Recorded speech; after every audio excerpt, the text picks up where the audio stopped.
ਸਾਹਿਬ ਸਤ ਕਰਤਾਰ ਸੱਚਾ ਓ ਪਰਵਰਦੀਗਾਰ, ਸੱਚਾ ਓ ਪਰਵਰਦੀਗਾਰ। ਸੋ ਅੱਜ ਆਪਾਂ ਵਿਚਾਰ ਕਰਾਂਗੇ ਕਿ ਮਾਲਕ ਦਾ ਪਰਉਪਕਾਰ ਕੀ ਹੈ, ਕਿ ਮਾਲਿਕ ਸਾਨੂੰ ਕੀ ਪਰਉਪਕਾਰ ਦੇਵੇ ਕਿ ਜਿਸ ਦੇ ਨਾਲ ਸਾਡਾ ਜੀਵਨ ਸਫਲਾ ਹੋ ਜਾਵੇ।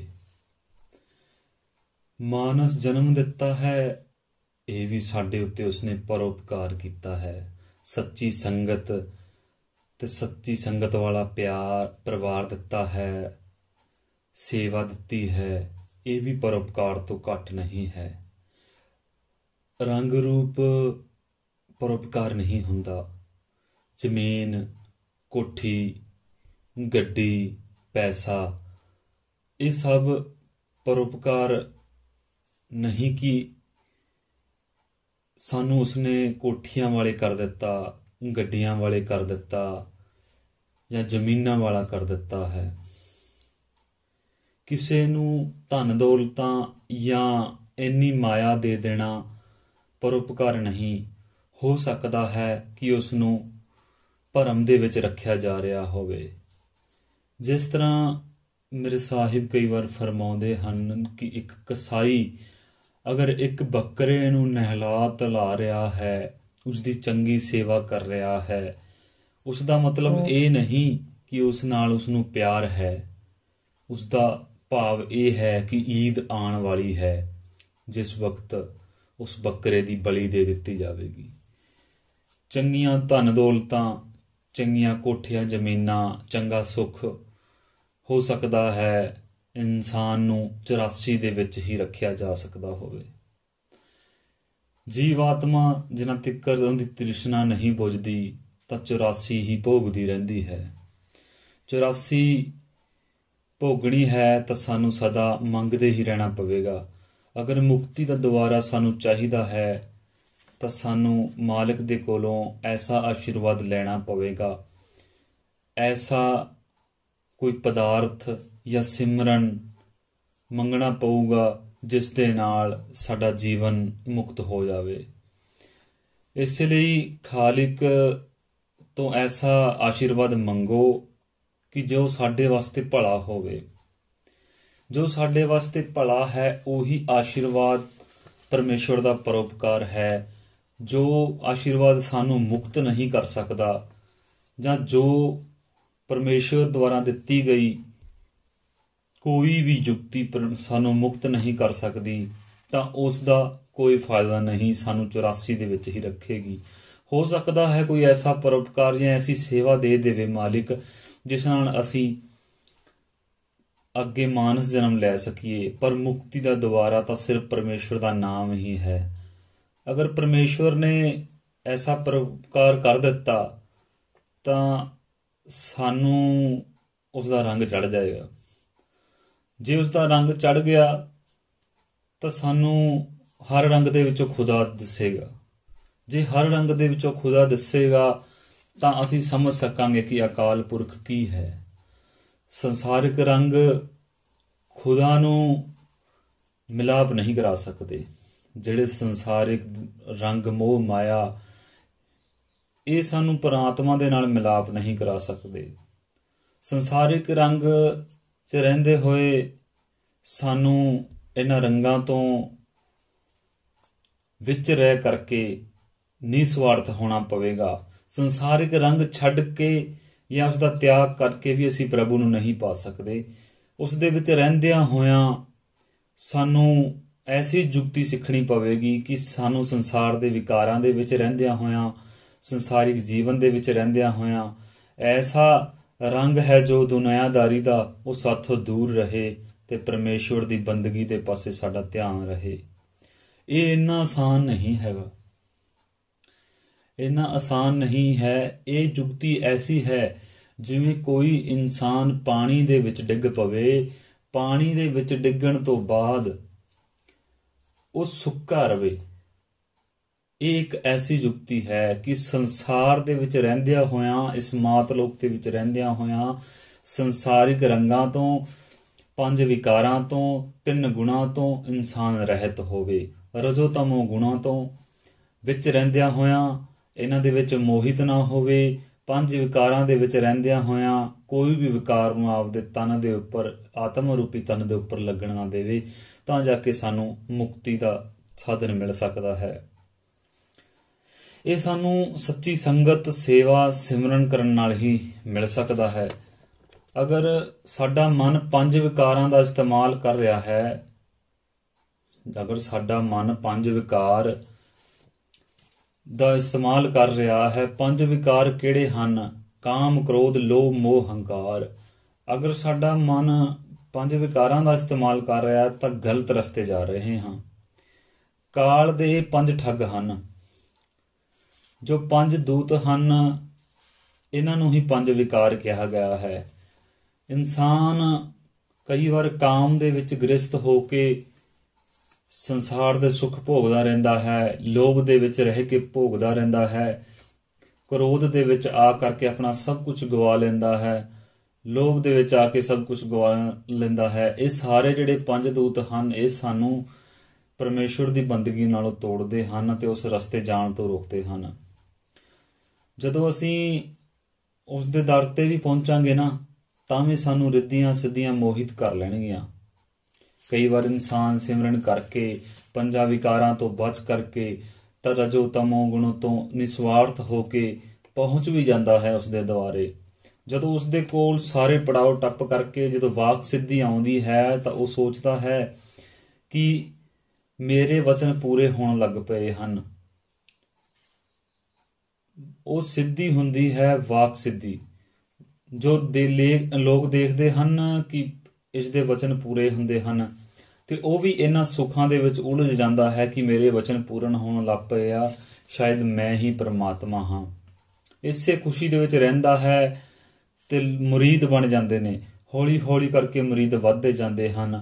ਵੱਧਦੇ ਵੱਧਦੇ ਖਾਲਿਕ ਦੇ ਪਾਸੋਂ ਮਨ ਹਟ ਕੇ ਦੁਨੀਆਦਾਰੀ ਦੇ ਹੰਕਾਰ ਦੇ ਵਿੱਚ ਹੋ ਜਾਂਦਾ ਹੈ, ਤੇ ਸਾਨੂੰ ਲੱਗਦਾ ਹੈ ਕਿ ਅਸੀਂ ਹੀ ਪਰਮਾਤਮਾ ਹਾਂ, ਤੇ ਅਸੀਂ ਰਸਤੇ ਤੋਂ ਭਟਕ ਜਾਂਦੇ ਹਾਂ। ਭਗਤੀ ਦੇ ਵਿੱਚ ਜੋ ਸਾਡੇ ਮਿੱਤਰ ਚੇਲੇ ਜੋ ਸਤਿਕਾਰ ਕਰਦੇ ਹਨ, ਸਾਡਾ ਆਦਰ ਕਰਦੇ ਹਨ, ਪਿਆਰ ਕਰਦੇ ਹਨ, ਕਿਉਂਕਿ ਇਹਨਾਂ ਦੇ ਕੰਮ ਪੂਰੇ ਹੁੰਦੇ ਹਨ, ਭਗਤਾਂ ਦੇ ਵਾਕ ਪੂਰੇ ਹੁੰਦੇ ਹਨ, ਤਾਂ ਲੋਕ ਬਾਬਾ ਜੀ ਬਾਬਾ ਜੀ ਕਰਦੇ ਫਿਰਦੇ ਹਨ। ਲੇਕਿਨ ਅਗਰ ਅਸੀਂ ਇਸ ਮੋਹ ਦੇ ਵਿੱਚ ਖੋ ਜਾਂਦੇ ਹਾਂ, ਮਾਣ ਹੰਕਾਰ ਦੇ ਵਿੱਚ ਹੋ ਜਾਂਦੇ ਹਾਂ, ਤਾਂ ਸਾਡੇ ਜਿਹੜੀ ਸਿਮਰਨ ਜੀਵਨ ਦੇ ਵਿੱਚ ਰੁਕਾਵਟ ਬਣ ਜਾਂਦੀ ਹੈ।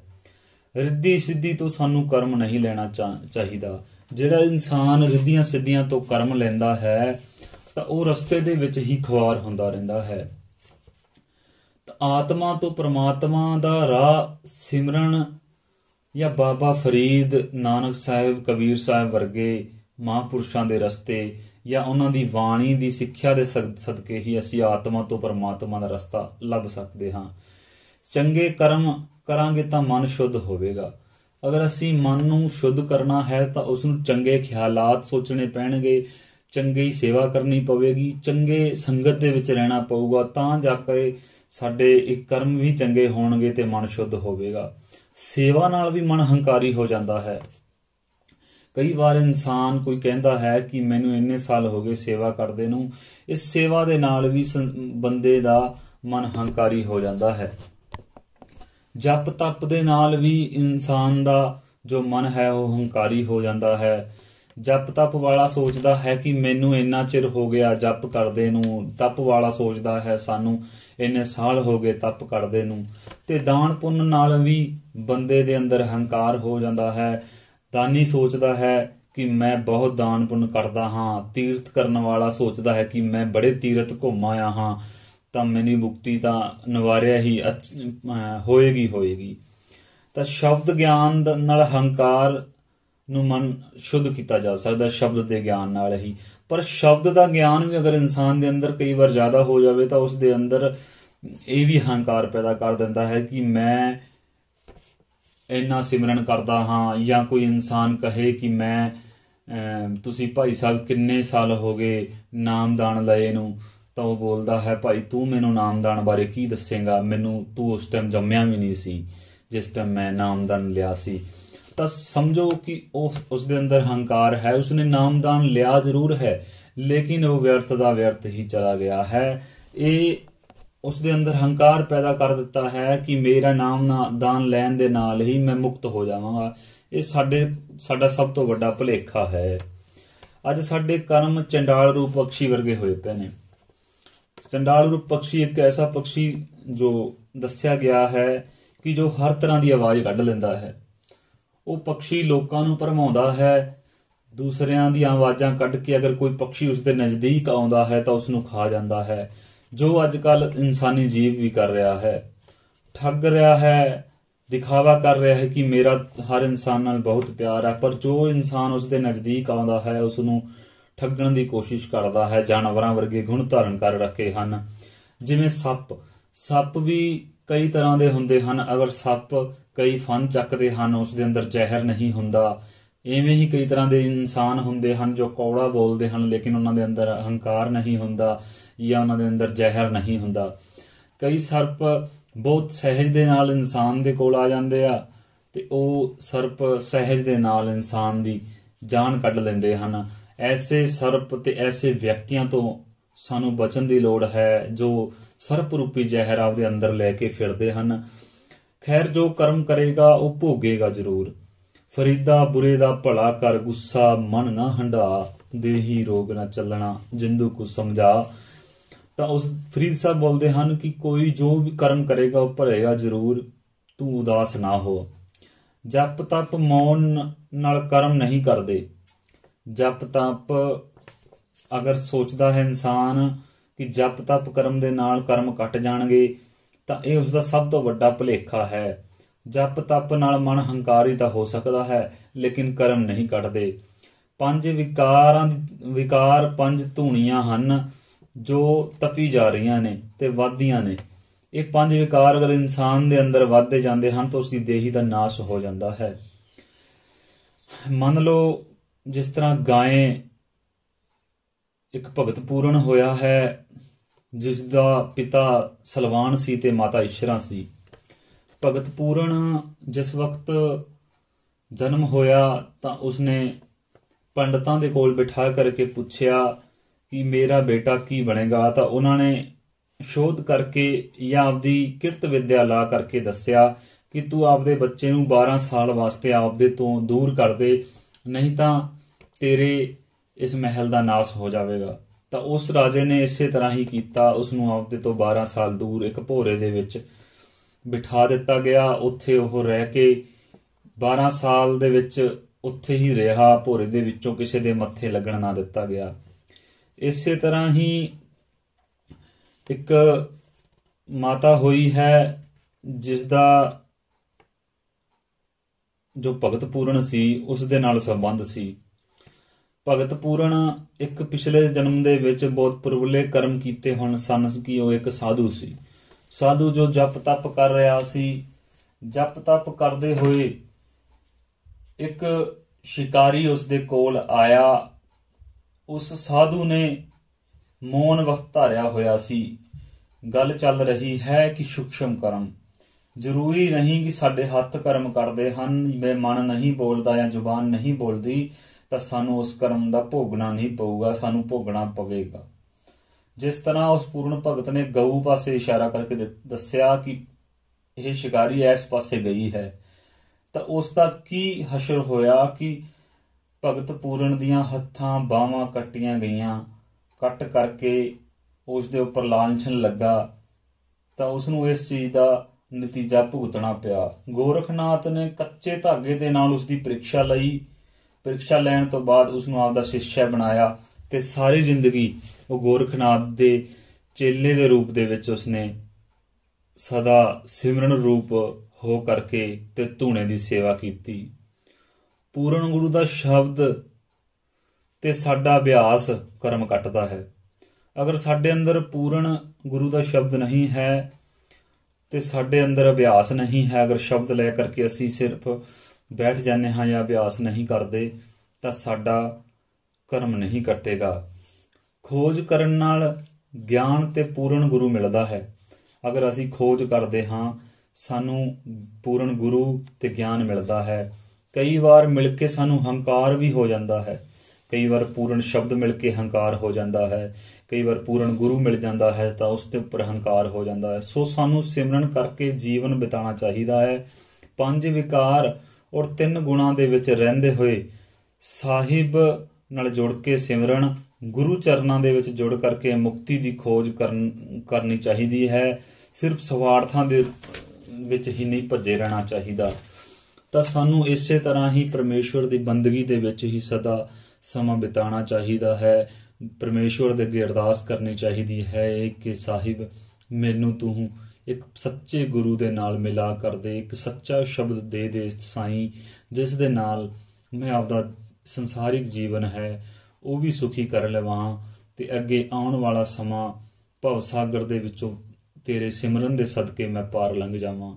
ਅਗਰ ਸਾਨੂੰ ਇਹ ਚੀਜ਼ ਨਾ ਮਿਲੀ ਜਾਂ ਇਹ ਮਾਨਸ ਜਨਮ ਦੇ ਵਿੱਚ ਆ ਕਰਕੇ ਅਸੀਂ ਸਿਮਰਨ ਜਾਂ ਗੁਰੂ ਨਾ ਧਾਰਿਆ, ਸਿਮਰਨ ਨਾ ਕਰਿਆ, ਤਾਂ ਸਾਨੂੰ 84 ਭੋਗਣੀ ਪਏਗੀ ਹੀ। 84 ਦੀ ਪੀੜਾ ਬਹੁਤ ਭੈੜੀ ਹੈ, ਜੋ ਹਰ ਜਨਮ ਦੇ ਵਿੱਚ ਬਾਰ-ਬਾਰ ਮਰਨਾ ਜੰਮਣਾ ਮਰਨਾ ਜੰਮਣਾ ਲੱਗਾ ਰਹਿੰਦਾ ਹੈ। ਹਾਂ, ਇਹ ਹੋ ਸਕਦਾ ਹੈ ਕਿ ਕਿਸੇ ਦਾਨ ਪੁੰਨ ਦੇ ਨਾਲ ਸਾਨੂੰ ਦੁਬਾਰਾ ਮਾਨਸ ਜਨਮ ਮਿਲ ਜਾਵੇ, ਲੇਕਿਨ ਮੁਕਤੀ ਸਿਰਫ ਸਾਨੂੰ ਸਿਮਰਨ ਕਰਿਆ ਹੀ ਮਿਲ ਸਕਦੀ ਹੈ। ਸਿਮਰਨ ਤੋਂ ਬਗੈਰ ਮੁਕਤੀ ਦੀ ਆਸ ਰੱਖਣਾ ਗਲਤ ਹੈ, ਸਭ ਝੂਠ ਹੈ। ਕੋਈ ਕਹਿੰਦਾ ਹੋਵੇ ਕਿ ਦਾਨ ਪੁੰਨ ਤੀਰਥ ਤਪ ਦਇਆ ਦਤ ਦਾਨ ਦੇ ਨਾਲ ਪਰਮੇਸ਼ਵਰ ਮੁਕਤੀ ਦੇ ਦਿੰਦਾ ਹੈ, ਐਸੀ ਕੋਈ ਚੀਜ਼ ਨਹੀਂ ਜਿਸ ਨੂੰ ਦਾਨ ਕਰਨ ਦੇ ਨਾਲ ਅਸੀਂ ਮੁਕਤ ਹੋ ਸਕੀਏ। ਐਸਾ ਕੋਈ ਤਪ ਨਹੀਂ ਜਿਸ ਤਪ ਨੂੰ ਕਰਨ ਦੇ ਨਾਲ ਅਸੀਂ ਮੁਕਤ ਹੋ ਸਕੀਏ। ਮੁਕਤ ਸਾਨੂੰ ਸਾਡੇ 3 ਗੁਣਾਂ ਦੇ ਵਿੱਚੋਂ 5 ਵਿਕਾਰਾਂ ਦੇ ਵਿੱਚ ਰਹਿ ਕਰਕੇ, ਇਹਨਾਂ ਦੇ ਤੋਂ ਬਚਾਵ ਕਰਕੇ, 3 ਗੁਣਾਂ ਤੋਂ ਰਜੋ ਤਮੋ ਸਤੋ ਗੁਣੋ